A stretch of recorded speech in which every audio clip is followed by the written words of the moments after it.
चलिए अब आगे बढ़ेंगे। आज भारत अपना आज़ादी के 75 साल पूरे कर चुका है और अमृत महोत्सव के रूप में इसे मनाया जा रहा है। इस आज़ादी के जश्न को कुछ लोगों ने बेहद अलग अंदाज में मनाया है। भारत का गौरव का जश्न आज मनाया जा रहा है और आज़ादी 75 साल आज़ादी के पूरे होने पर देश भर में उत्सव मनाया जा रहा है। देशवासियों के चेहरे पर खुशी की लहर है। हम अपने भारतीय फौज का शौर्य तो देखते ही हैं, आज भारतीय साइबर के धुरंधरों ने भी पराक्रम दिखाया है। इंडियन साइबर ट्रूप्स ने पाकिस्तान के 60 से ज्यादा साइट्स पर धावा बोला है। उनकी वेबसाइट पर भारत की स्वाधीनता दिवस की शुभकामनाएं दिखाई दे रही हैं। हम आपको तस्वीरें दिखा रहे हैं। बताया जा रहा है कि पाकिस्तान से कई दिनों से भारतीय साइट्स पर हमले किए जा रहे थे। इंडियन साइबर ट्रूप्स ने जिस पर जवाबी कार्रवाई की है। पाकिस्तान ने हिंदुस्तान के टीवी चैनल तक को हैक किया था। एक चैनल को लाइव चलते हुए हैक कर लिया गया था, जिसके बाद लाइव डिबेट से ही स्क्रीन ब्लैक हो गई थी। अब इंडियन साइबर ट्रूप्स ने जवाब में पाकिस्तानी साइट्स पर कब्जा कर लिया है। 60 से ज्यादा साइट्स हैं जिन पर कब्जा किया गया है और ये आपको तस्वीरें दिखा रहे हैं। ये वो तस्वीरें हैं जो हैक करने के बाद उन वेबसाइट्स पर नजर आ रही थी। उन वेबसाइट्स पर हमारे देश के इंडिपेंडेंस डे के, हमारे स्वतंत्रता दिवस के मैसेजेस फ्लैश हो रहे थे।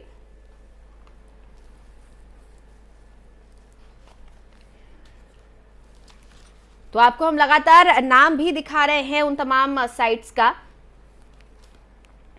जिनको हैक किया गया। 60 से ज्यादा साइट्स थी जिन्हें हैक किया गया और बताया जा रहा है कि क्योंकि लगातार भारत पर इस तरह के हमले हो रहे थे, इसलिए भारत की तरफ से ये जवाबी हमला हुआ है।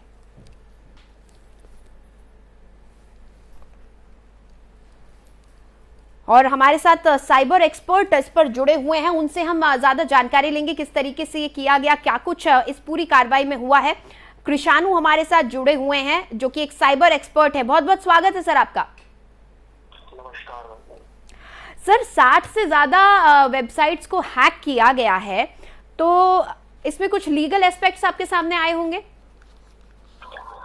यहाँ मैम बहुत सारे आए, like offensive attacks are not permitted in India, but after all they are taking us in cyber space, so we hacked their websites and now they are claiming like we haven't hacked, and also they have taken down their some servers. Otherwise we have the full access of their big servers like government, educational and other private corporate servers. जी कृषाणु, मेरी request है आपसे कि आप please Hindi में बोलिए, क्योंकि हमारे जो ज्यादातर दर्शक हैं वो हिंदी भाषी है। तो जैसा कि हम लोगों ने अभी हैक किया है, इसमें 60 वेबसाइट्स के अलावा भी सर्वर्स जो थे, अभी काफी सर्वर्स उन्होंने डाउन कर दिए हैं। उनकी तरफ से लगातार हम पर हमले किए जा रहे थे, इसीलिए हमने जवाबी कार्रवाई करते हुए हमला हमने उनके ऊपर किया है। तो कौन कौन सी वेबसाइट्स थी जिनको आपने हैक किया है? इसमें सबसे ज्यादातर एजुकेशनल वेबसाइट्स हैं, कुछ प्राइवेट कॉर्पोरेट वेबसाइट्स भी हैं, इसमें एनएमसी से लेकर के कई बड़ी वेबसाइट है, एजुकेशनल यूनिवर्सिटी की वेबसाइट है, जैसे फातिमा जिन्ना यूनिवर्सिटी और काफी सारी है। जी कृषाणु, जो वेबसाइट्स हैक हुई हैं, उन वेबसाइट्स पर हैक होने के बाद सब पर ये मैसेज नज़र आ रहा था इंडियन इंडिपेंडेंस डे का। इसको एक जवाबी कार्रवाई बताया जा रहा है। जिस तरह से हैक की गई हैं तमाम जो 60 से ज़्यादा वेबसाइट्स हैं, उसको एक जवाबी कार्रवाई बताया जा रहा है। आप इस जवाबी कार्रवाई को कितना जस्टिफाई करेंगे कि क्या ये कार्रवाई जस्टिफाइड है, क्योंकि इस पर लीगल एक्शन इंडिया के अंदर भी हो सकता है? अवश्य है, लेकिन इस पर लीगल एक्शन इंडिया में नहीं हो सकता है, क्योंकि अगर दुश्मन देश के जब उन लोगों ने हमारे साइबर स्पेस पे किया और हम लोगों की तरफ से कोई जवाबी कार्रवाई होती है जो हमारे देश को हैक कर सकते, तो उनके ऊपर किस तरीके से कोई लीगल एक्शन हो भी नहीं सकता। हम दुश्मन की बजा रहे हैं ना कि हम हमारे ही कंट्री की वेबसाइट्स को कर रहे हैं, तो इस वजह से इसके ऊपर पहली चीज तो जवाबी कार्रवाई नहीं हो सकती। और अगर कोई करता है तो वो देशद्रोह के मामले में ही गिना जाएगा, क्योंकि जब हम पर हमले हुए तब हमने जवाबी कार्रवाई की, ना ही कोई हमने हमारी तरफ से कुछ साइबर वॉर इनिशिएट किए, जबकि उन्होंने हमारी 2000 से ज्यादा वेबसाइट्स की थी। हम लोगों ने उस टाइम पे हमारी ना वेबसाइट सिक्योर की थी ना कुछ नहीं, लेकिन इस टाइम पे जब इन्होंने अपना जज्बा दिखाते हुए, देशभक्ति दिखाते हुए सारा किया है, तो इसको काफी अच्छे तरीके से देखा जाना चाहिए और हमारे देश को इससे एक संदेश लेना चाहिए कि हमारे यहाँ देशभक्त आज भी हैं जो डिजिटली भी हमें सिक्योर कर रहे हैं। ठीक है कृषाणु, आपने बताया कि डिजिटली हमें सिक्योर कर रहे हैं, ऐसे देशभक्त हैं, लेकिन मैं समझ रही हूँ इस सब के पीछे देशभक्ति की भावना रही है। जिस तरह से हमारे कुछ हैकर्स ने हैक किए हैं ये जो 60 से ज़्यादा वेबसाइट्स हैं, लेकिन जब आप दो देशों की बात करते हैं और इस तरीके के साइबर अटैक्स की बात करते हैं तो कहीं ना कहीं इंटरनेशनली भी बहुत सारे कानून हैं। जी अवश्य, बिल्कुल इंटरनेशनल काफी सारे कानून हैं, लेकिन जब बात सामने से इनिशिएशन का है, जब बात उस कंट्री से इनिशिएशन का है और हम लोग रिप्लाई भी करते हैं, तो सबसे पहले एक्शन उन पर होना चाहिए। कृषाणु, थोड़ा सा बताइए कि कब से पाकिस्तान से इंडिया पर इस तरीके के अटैक हो रहे थे, जो वेबसाइट्स इंडिया में हैक की जा रही थी। एक लाइव टीवी चैनल को भी हैक कर लिया गया था। थोड़ा बताइए किस तरीके से पाकिस्तान ये उकसावे की कार्रवाई कर रहा था, कैसे बार बार पाकिस्तान उकसा रहा था?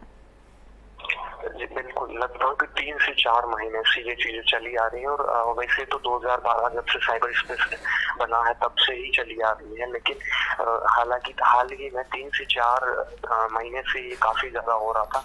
लगभग 5000 से ज्यादा कुछ वेबसाइट हैक कर दी, जिसमें टीवी चैनल्स, अभी टीवी चैनल्स को तो हमने किसी माध्यम से सिक्योर करा दिया गया, अभी वो नहीं होते, लेकिन काफी ज्यादा ये कुछ बच्चे हैं जो महज 21-22 की उम्र के हैं, वो ही इस चीज को अंजाम दे रहे हैं, जिसे टीम रिवॉल्यूशन का नाम है। तो इस तरीके से उन्होंने उकसाया गया था हमें, और हमने उसी तरीके से जवाबी कार्रवाई में हमारे देश के जो हैकर्स हैं उन्होंने उन पर अटैक्स किए। तो ये माना जाए कि इंडियन साइबर ट्रूप्स का ये तोहफा है देश के लिए कि अगर हमारे साइबर स्पेस में कोई दखलंदाजी करेगा, इंट्रूड करेगा, तो हम भी जवाबी कार्रवाई करेंगे। जी अवश्य, ये एक तरीके से उनकी चेतावनी है कि अभी तो साथ ही की है, अगर कुछ उन्होंने फिर से किया तो उनकी लगभग सारी वेबसाइट्स के ऊपर ये चीजें जो है शेयर कर दी जाएंगी, जिनमें उन्हें बड़ा खामियाजा भुगतना पड़ेगा इसका। ठीक है कृषाणु, आप थोड़ा सा, क्योंकि आप एक साइबर एक्सपर्ट हैं, आप थोड़ी सी इस पर रोशनी डालिए कि इंडियन साइबर स्पेस अब कितना ज़्यादा सिक्योर है, क्योंकि जिस तरीके से पाकिस्तान के साइबर स्पेस में हम इंट्रूड कर पा रहे हैं, इंडियन साइबर स्पेस कितना सिक्योर है? क्योंकि तमाम लोग हैं, तमाम डेटाज होते हैं, सरकारी डेटाज होते हैं, कई बार ये देखा गया बहुत सारी वेबसाइट्स को हैक करने की कोशिश की जाती है। इनफैक्ट अभी हाल में ब्रिटेन में भी ये हुआ था। Security is just an illusion, ये एक बहुत बड़ा कोटेशन है जो हम लोगों को सिखाया जाता है जब हम ये स्टेज रहेंगे थे, लेकिन फिर भी इसे काफी हद तक अभी इंडियन साइबर स्पेस सिक्योर कर दिया गया। Around 60% data are secured, like अभी हाल ही में आधार की जो वेबसाइट, उसके लिए काफी अच्छे बाउंटी हंटर फायर की जो सिक्योर कराया गया था, और इंडियन गवर्नमेंट लगातार 13 जैसी एजेंसीज के माध्यम से इसे सिक्योर करवा रही है। हाल ही में NAVAPT और काफी सारे वल्नरेबिलिटी डिस्क्लोजर प्रोग्राम की, जिसमें आप अगर वल्नरेबिलिटी रिपोर्ट करते हैं, अगर कोई कमी रिपोर्ट करते हैं, तो वो आपको एप्रिशिएशन देंगे, बदले में आपको मेल के माध्यम से, और इनकी मैगजीन के अंदर काफी अच्छे तरह से रिपोर्ट करने पर आपका नाम भी वहाँ पे डाला जा सकता है। अच्छा, किसी दूसरे कंट्री के जब हम साइबर स्पेस को इंट्रूड करते हैं तो क्या क्या वो चीजें हैं जो हम उनके साइबर स्पेस में जाकर कर सकते हैं? किस हद तक नुकसान किसी देश को पहुंचाया जा सकता है? जी सबसे पहले तो हम उनकी वेबसाइट एंड IoT बेस्ड जितने डिवाइसेज हैं उसके ऊपर हम लोग अटैक कर सकते हैं, लाइक सर्वर्स के अंदर घुस करके उनके अंदर SQL डेटाबेस, MongoDB और बहुत सारे डेटाबेसेस टाइप्स होते हैं, उन्हें डाउनलोड करते हैं और पब्लिकली रिलीज कर दिया जाए तो एक लाइक उनका प्राइवेसी वायलेशन किया जा सकता है। इवन उनके जो इम्पोर्टेंट डॉक्यूमेंट्स हैं, जैसे नेशनल आइडेंटिटी कार्ड है, उस तरीके से काफी सारे इम्पोर्टेंट डॉक्यूमेंट्स, कोई सेंसिटिव इंफॉर्मेशन लाइक उनके मेल्स वगैरह जिससे सेंड होती है सर्वर्स, वो भी यहाँ पर हैक किए जा सकते हैं।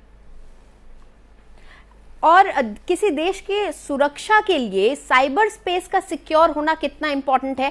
आज जब 60 से ज़्यादा वेबसाइट्स हैक की गई हैं पाकिस्तान की, तो क्या मानेंगे उस देश की सिक्योरिटी पर कितना असर पड़ सकता है? जी बिल्कुल, इसके ऊपर काफी ज्यादा असर पड़ेगा, क्योंकि अभी जो नया जो युग है वो डिजिटलाइजेशन का युग है।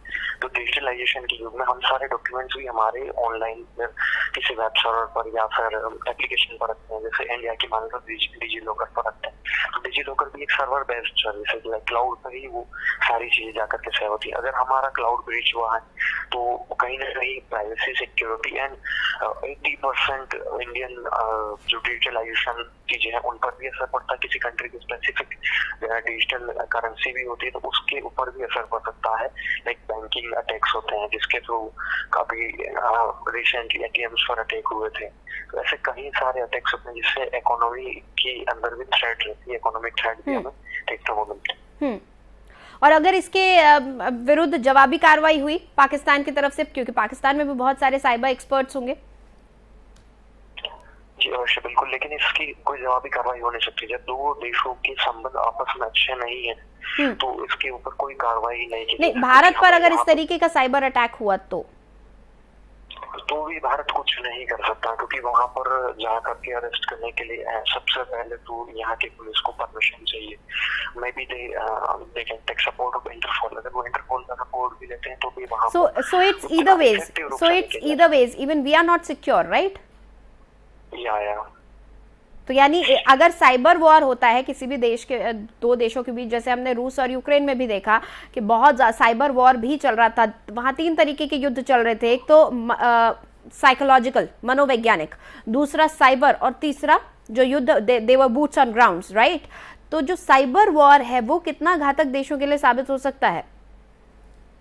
जी अभी तो सारी चीजें साइबर से ही कंट्रोल होती है। लाइक हैवी टैंक मशीनरी भी अब रिमोटली कंट्रोल होती है, like drone machineries and this all things. तो जैसे वो सारी मशीनरी भी हमारे जो इन हैंड रिमोट्स होते हैं उनसे कंट्रोल होती है। मे भी इंटरनेट पे, जैसे हम लोग IoT डिवाइस की बात करें, इंटरनेट ऑफ ऑल थिंग्स, तो इवन हमारे फ्रिजेज जो घर के अंदर होते हैं वो भी उसी से कंट्रोल होते हैं। तो काफी एरोप्लेन्स वगैरह, तो वो फ्रीक्वेंसी को भी हाईजैक किया जा सकता है जिसके थ्रू अटैक किया। तो 80-90% तक डैमेज दिया जा सकता है साइबर स्पेस के थ्रू।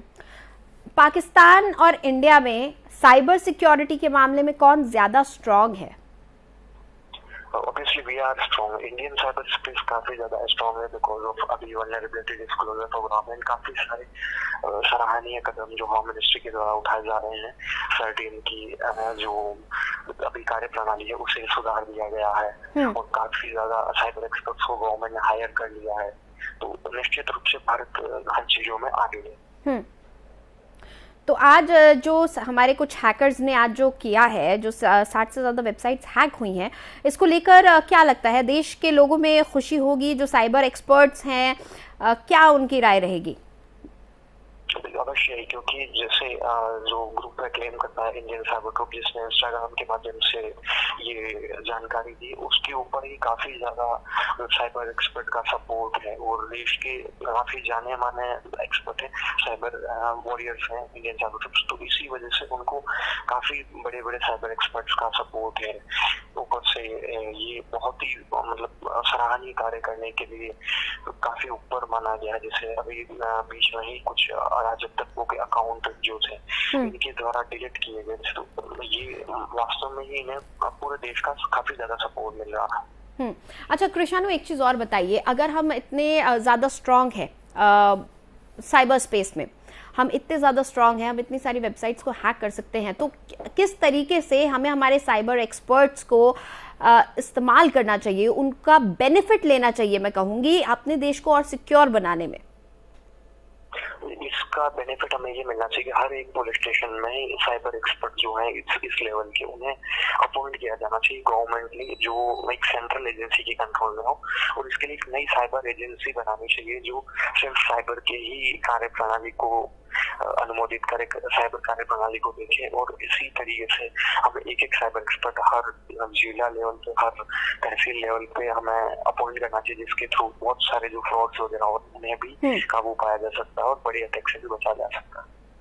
ठीक है, तो टेक्निकली स्पीकिंग कृषाणु, इंडिया का साइबर जो सेल है, चाहे साइबर एक्सपर्ट्स की हम बात करें, इंडिया का जो यूथ है वो कम से कम जो टेक्नोलॉजी है उसके साथ चल रहा है। और साइबर स्पेस की अगर हम बात करें, इंटरनेट की बात करें, तकनीक की बात करें, तो बहुत बढ़िया तरीके से आगे बढ़ रहा है। आज जो 60 से ज़्यादा वेबसाइट्स हैक हुई हैं, उससे तो यही लग रहा है कि भारत काफ़ी स्ट्रांग स्थिति में है और इन चीज़ों को हम देश को आगे बढ़ाने के लिए और अच्छे से इस्तेमाल कर सकते हैं। बहरहाल बहुत बहुत शुक्रिया कृषाणु इस पूरी बातचीत बातचीत के लिए। आपने काफ़ी अच्छे से समझाया कि किस तरीके से ये वेबसाइट्स हैक होती हैं और जो कुछ आज कुछ साइबर एक्सपर्ट्स ने कुछ हैकर्स ने जो तोहफा को अपने तरह का जो तोहफा देश को दिया है, मैं ये तोहफा नहीं कहूँगी, मैं कहूँगी अपनी तरह का तोहफा उन्होंने दिया है, जो उनकी एक कोशिश थी, उसको आपने बहुत अच्छे से एक्सप्लेन किया। बहुत बहुत शुक्रिया कृषाणु इस पूरी बातचीत के लिए।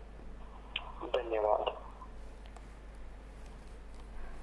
तो भारत के कुछ हैकर्स ने आज 60 से ज़्यादा पाकिस्तानी वेबसाइट्स को हैक किया है, ये उनकी तरफ से क्लेम किया जा रहा है।